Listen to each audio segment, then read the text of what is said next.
pour la Merci, recherche monsieur. scientifique. Merci. Pardon. Alors, Merci, monsieur le ministre. Merci, Merci, monsieur le ministre. Vous avez un peu anticipé nos questions parce que ça intéresse beaucoup les enseignants. Nos enseignants, c'est les résultats des négociations avec les partenaires sociaux. Moi, je vais enchaîner avec une question sur la recherche scientifique, la recherche scientifique et innovation qui est considérée comme un moteur de développement, comme indispensable et un défi pour le Maroc. Depuis votre arrivée à la tête de ce ministère, vous avez mobilisé beaucoup de fonds, beaucoup de partenaires pour financer des projets. Vous avez aussi encouragé les universités à développer des cités d'innovation pour la valorisation de la recherche. Vous avez encouragé les universitaires à intégrer les projets, que ce soit nationaux ou binationaux ou bilatérales, dans la coopération bilatérale ou multi-acteurs. Est-ce que vous êtes satisfait du retour sur investissement dans ce domaine de la recherche et innovation au Maroc? Merci, Siam Islam, pour cette question. Je comptais l'aborder avec beaucoup de conviction et avec beaucoup de détermination parce qu'aujourd'hui, si l'équation paraît un peu délicate au niveau de l'aspect pédagogique, c'est-à-dire le défi est difficile à atteindre, c'est sûr que ce n'est pas du jour au lendemain où on va avoir des super rendements internes, des niveaux de diplomation considérables. Mais par contre, au niveau recherche scientifique, je pense qu'aujourd'hui, nous avons un acquis considérable et grâce à nous avons un potentiel énorme. 15 000 enseignants-chercheurs, quasi la majorité mène une activité de recherche productrice de publications. La majorité d'entre eux encadrent cette recherche. Et aujourd'hui, grâce à cette activité de recherche, nos universités arrivent à paraître dans les radars des classements internationaux. Aujourd'hui, dans le THE, 7 universités marocaines rentrent dans ces classements internationaux. C'est beaucoup de crédibilité. Grâce à cette production scientifique, nous avons également le dernier classement qui est sorti, je crois, hier ou avant-hier, 4 universités dans un ranking mondial. Et c'est également très important pour nous. Et grâce à cette production scientifique, aujourd'hui, nous avons une certaine crédibilité au niveau régional, Maghreb, au niveau africain et au niveau arabe.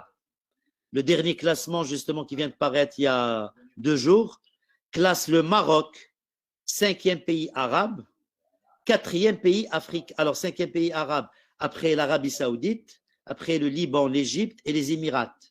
Quand on sait les gros moyens qui sont mis dans la recherche par l'Arabie Saoudite et les Émirats. 4e africain, après l'Afrique du Sud, l'Égypte et l'Ouganda, sachant que ce classement est un classement anglophone et que le fait que l'université soit anglophone avantage ces universités. Mais ce qui est considérable, c'est qu'il se base principalement sur tout ce qui est sur le moteur Web of Science. Et Web of Science est relativement beaucoup plus sélectif que Scopus. Et donc, c'est pas rien d'être classé comme ça sur l'international. Sauf que, on va critiquer notre système de recherche maintenant.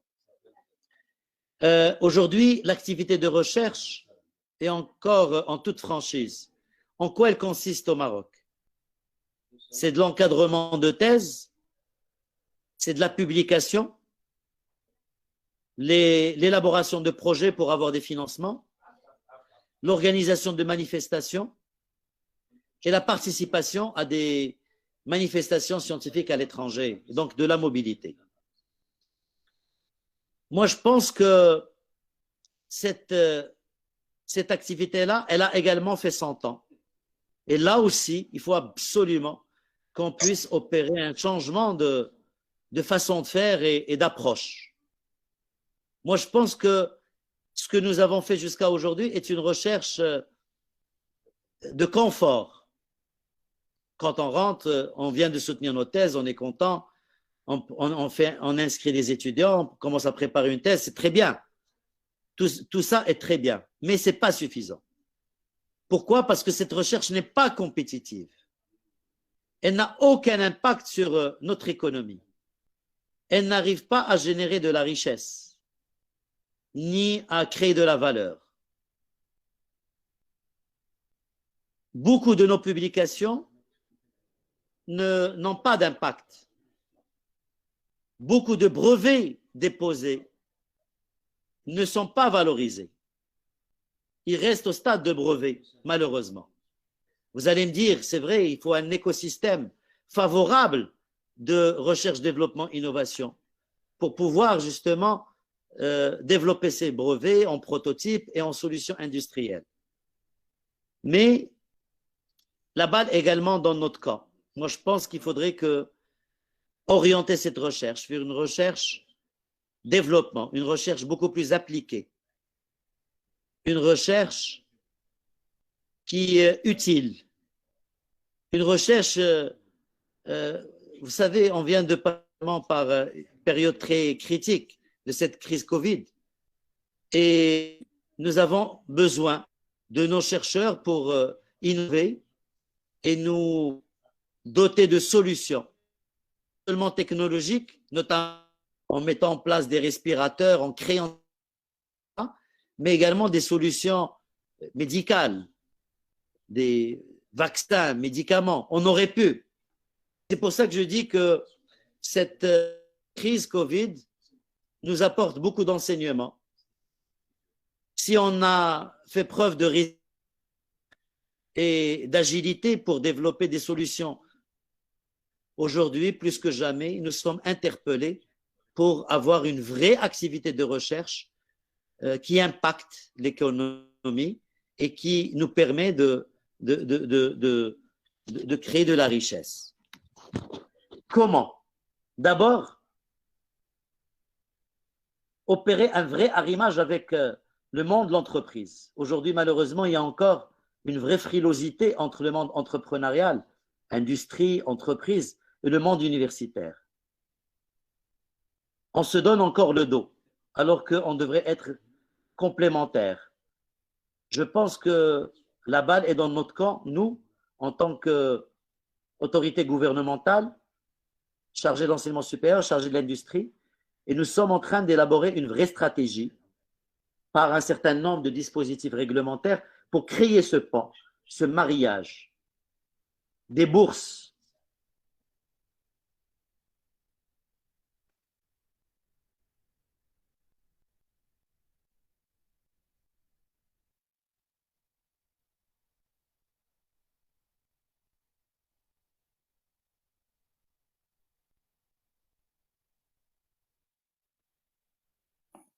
Monsieur le ministre, votre microphone est coupé, on dirait.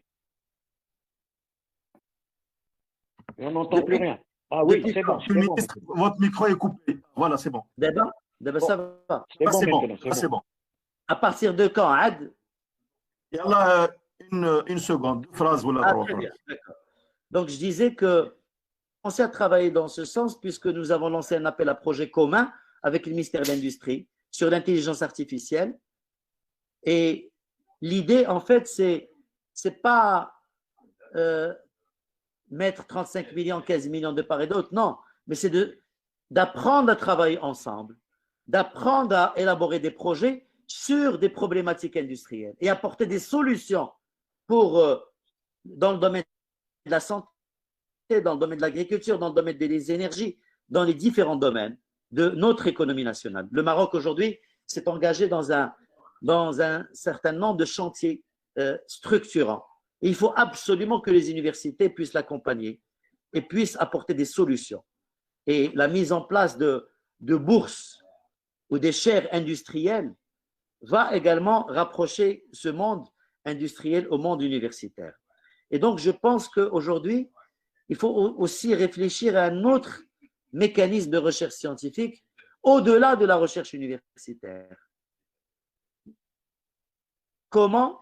Il y a aussi, aujourd'hui, il y a des success stories. Maser, par exemple, si on parle que de Maser. Maser est une fondation qui a permis et qui a pu se distinguer lors de cette crise Covid, en mettant en place des tests de diagnostic du Covid par biologie moléculaire, etc. C'est formidable. Alors, ma sœur, elle recrute nos étudiants, c'est formidable. Elle dispose de nos enseignants, c'est très bien. Et donc, moi, je pense que les cités d'innovation qui ont vu le jour un peu partout dans nos universités, à Fès, à Rabat, à Agadir, à Marrakech, à Stats et bientôt à Casa et ailleurs, devraient avoir suffisamment d'autonomie pour pouvoir développer une recherche de cette nature et qui va avoir un impact sur la production de brevets, mais également la conduite à la formation de start-up et apporter des solutions pour notre société et pour notre économie. Et donc, voilà. Alors, si Hassan avait dit que les bourses ne suivent pas, aujourd'hui, 70% des étudiants inscrits en doctorat ont une bourse. Mais ils ont une bourse de 1000 dirhams. Vous allez me dire, est-ce que 1000 dirhams pourra retenir des étudiants qui ont 25 ans, 26 ans, 27 ans? Moi, je vous dis non. Et malheureusement, aujourd'hui, ce que nous observons dans nos laboratoires universitaires, c'est des bourses à mi-temps, voire même pas à mi-temps. Et le résultat est le suivant, c'est qu'au lieu de faire une thèse en 3 ans, 4 ans, nous avons la majorité de nos doctorants qui sont à 6 ans, 7 ans. Pourquoi? Parce qu'ils ne sont même pas à mi-temps, dans la mesure où 1000 dirhams n'arrivent pas à les suffire et ils sont obligés d'aller travailler, chercher des petits jobs et des fois ils se détournent totalement de leur activité de recherche. L'autre aspect, c'est que nous avons mis en place une bourse d'excellence au CNRST, 300, pour faire bénéficier de 300 bons profils, mais 301, c'est insuffisant, 300, sachant qu'aujourd'hui, nous avons 38 000 inscrits au niveau du doctorat et que 3000 dirhams, c'est insuffisant également. Pourquoi c'est insuffisant? Parce qu'un jeune, là aussi, même avec 3000 dirhams, on n'arrive pas à retenir 45% de ces boursiers d'excellence. Ils abandonnent après la 2e année parce qu'ils vont trouver un job plus important, plus intéressant. Et donc, l'idée, c'est d'augmenter cette bourse d'excellence à au moins 5000 dirhams. Et ce qu'on avait négocié il y a 3 ou 4 années avec le ministère des Finances, c'est ces fameux CDD qui nous permet de donner 5000 dirhams aux doctorants pendant 3 ans. Mais malheureusement, on demandait une charge horaire de 15 heures par semaine à ces doctorants. Et donc, là aussi, on les détournait de leur activité de recherche. Et donc, là aussi, c'est pas une solution convenable. Et donc, c'est cette revalorisation de la bourse, du montant, de l'effectif bénéficiaire qu'il va falloir regarder. Mais là aussi, c'est un problème de moyens et de pérennisation de moyens. Et c'est pour ça que les universités sont interpellées et appelées à développer davantage leurs ressources propres. Et beaucoup d'universités le font déjà. Comment? À travers la formation continue, à travers de l'expertise, à travers de la prestation de services. Mais ce qu'il faudrait faire, c'est institutionnaliser ces activités. Jadis, ces activités étaient menées directement par les enseignants eux-mêmes et ne bénéficiaient pas à l'université. Or, aujourd'hui, c'est quelque chose qu'il faudrait absolument institutionnaliser et qui vont permettre d'augmenter, de rehausser les entrées budgétaires des universités. Un certain nombre d'universités en génèrent plus d'argent, de ressources propres, que de budget octroyé dans le cadre de budget de fonctionnement, à titre d'exemple. C'est